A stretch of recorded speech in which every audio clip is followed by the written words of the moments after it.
Drama unfolding in the courtroom on day 3 of the Bryce Rhodes triple murder trial. It's our top story here at 5. I'm Connie Leonard in for Shay tonight. And I'm Doug Prophet. Ja'Cory Taylor, one of Rhodes' 3 co-defendants in this case, took the stand but then refused to speak. Yeah, it wasn't until the judge threatened him with jail time that he actually opened up. WHAS11's Alexis Jones was in the courtroom when all of this unfolded. She and photojournalist Emma Gefter join us live now. And Alexis, how significant was Ja'Cory Taylor's testimony to the case? Very significant, Connie. Taylor was best friends with the victims and pled guilty in connection to their murders in 2018. Testifying today was a part of his plea deal, but he refused to speak. Do you know Bryce Rhodes? Ja'Cory Taylor's silence spoke louder than words Thursday. The 25-year-old was brought in as a key witness for the Commonwealth, but shied away from answering their questions. This prompted Judge Julie Kalin to step in away from the jury's view. You must answer the question. But moments later, Taylor refused to answer again. I respect what y'all doing here, but I ain't got nothing to say about the incident. But simply not answering will result in me holding you in contempt of court and putting you in jail likely. After speaking to a public defender, Taylor returned to the courtroom sharing a similar story to his cousin Anwan Carter. Taylor says Rhodes shot and killed 40-year-old Christopher Jones. Days later, he says Rhodes was upset when he learned Larry Ordway and Maurice Gordon told their mother about the shooting. He was saying we can't mess with them no more. We got to get them back for telling them. However, on May 21st, he says the brothers were hanging out. While there, Taylor and Gordon got into a heated argument. Then Rhodes got involved. He said, I want you to violate him. I was scared. So, I'm like, what you mean?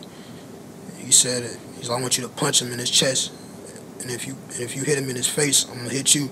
He had me punching him, and he said, stop, or something like that. And he had, I thought everything was fine at that point until he said, we gotta tie him up. We gotta tie him up or something like that. As I remember, it's been a while, so. That's when Taylor says Rhodes tied up the teen brothers, stabbed them several times, and made the others do the same. Taylor says after Rhodes left with the bodies, Taylor and Carter were left to clean up. I feel like just as guilty as we her. Couldn't do nothing, though. I was scared. I was scared. I don't know. I just know couldn't really save him. Taylor went on to admit he told officers a different story in 2016, which defense attorneys mentioned in their cross. But again, he said he was scared. And court proceedings ended right after his testimony. The trial will continue tomorrow morning. In Louisville, Alexis Jones, WHAS 11, on your side. Alexis, thank you. More from Alexis on the trial coming up at 6. And now we have more on the series of carjackings in Louisville that started late last night and right and early into this morning. Louisville Metro Police have arrested several juveniles that ended with one stolen car being crashed right into a church. Police say there were 4 carjackings across 3 divisions in southeast and east Louisville. We have them pointed out for you on this map. One of them happened in a neighborhood in far eastern Jefferson County in Eastwood. 3 occurred right there in the 7th Division in the Fern Creek area. In each case, police say the cars were taken from the owner but later found. Police say the suspects were arrested when one of the stolen cars they were driving crashed into this church at 26th and Oak Street.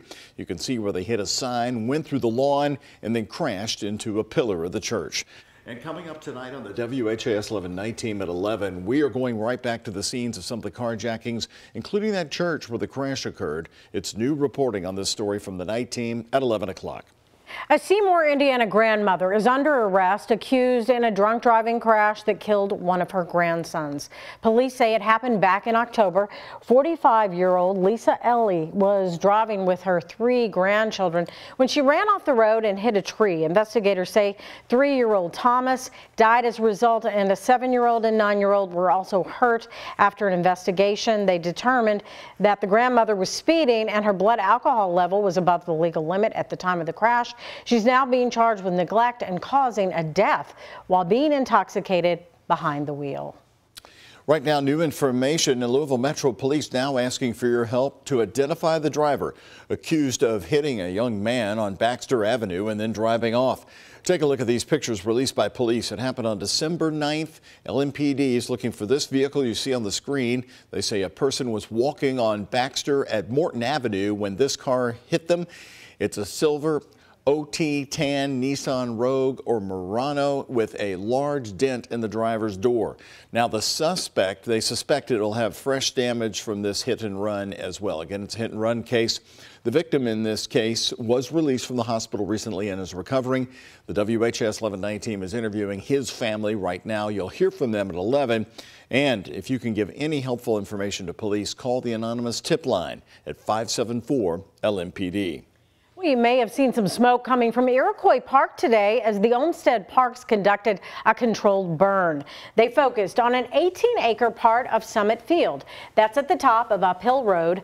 The goal was to burn some invasive plants and stimulate the native grasses. The last burn the parks did was back in 2016. Good quiet day, another beautiful winter day to do that work out at Iroquois Park. And once again, we have a sunset. It sort of looks like everything's on fire tonight. A little bit behind you there. Well, thankfully not everything is on fire, but we do have some warmer temperatures, barely any clouds out there. We did get to 59 in downtown. I'm loving this kind of warmth, especially as we are nearing Christmas. Yeah, not looking likely for a white Christmas for us. 56 at the Ollie International, 54 in Bowman and Fort Knox. Seeing above average temperatures not only today, but we have some more in store as we head towards this weekend.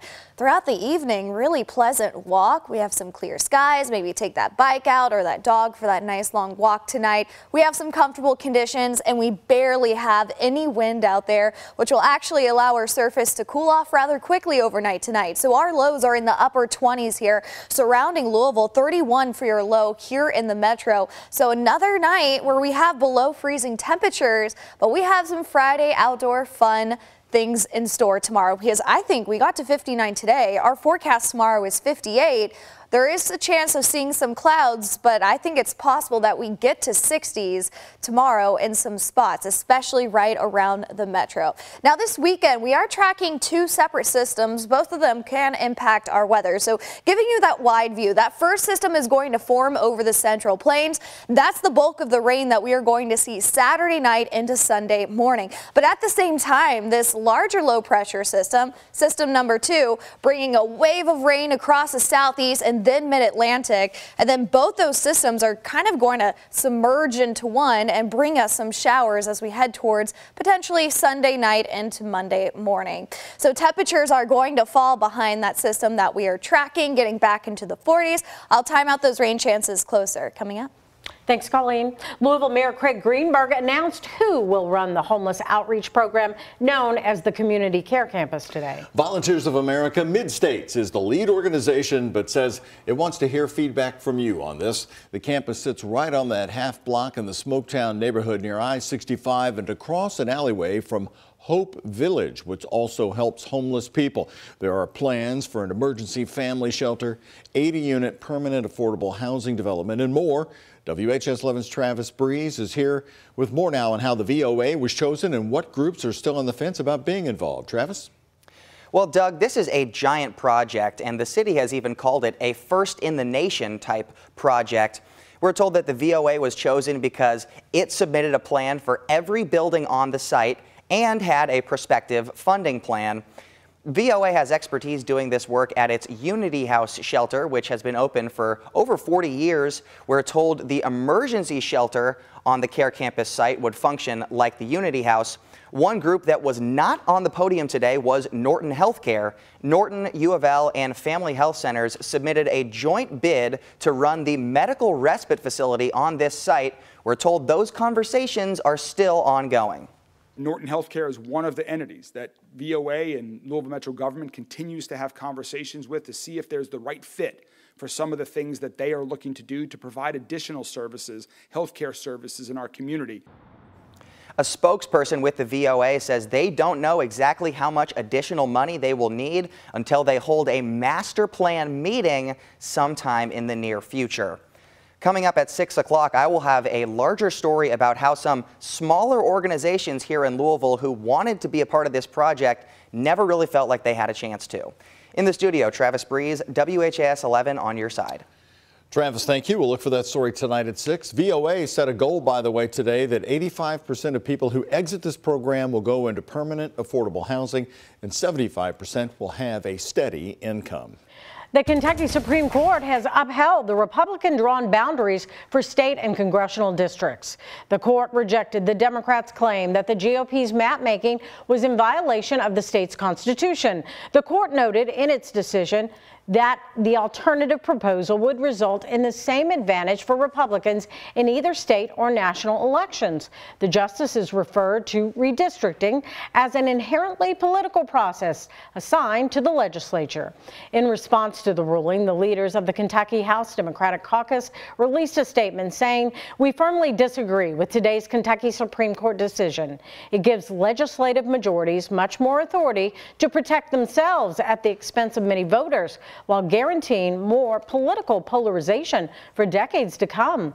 Kentucky's Secretary of State Michael Adams, who is a Republican, said in a statement he's pleased with the court's decision and that it was a, quote, reckless, frivolous, and hypocritical lawsuit that sought to impose a different set of election rules through the courts following the Democrats' loss of legislative control that they had previously won for decades under those very rules. Also new right here tonight at 5 in a brand new interview with WHAS11 News Today, Kentucky Senator Damon Thayer says he may consider a run for governor if the opportunity presents itself in 2027. Thayer, the Republican majority floor leader in the state Senate, announced just yesterday that he's not going to be seeking re-election for Kentucky's 17th Senate District. That includes parts of Kenton, Grant, and Scott counties. In a release today, Thayer said his time as one of the most powerful Republican lawmakers in Frankfort would end in December of 2024. But then he told us today that doesn't necessarily mean he's finished with politics. We asked him directly if he'd consider throwing his hat in the ring for the governor's seat in 4 years. I may run for political office someday. I may not. It's not something that I have to do to complete the circle of life. I've had a great run with one of the best jobs in state government, but I do love serving enough that if the right opportunity came along, I would consider a run for higher office in an open seat. And there's one open seat we know of, and that's in 4 years for governor. The 56-year-old Republican from Georgetown, Kentucky, has spent 22 years in the state Senate and 12 as the majority floor leader.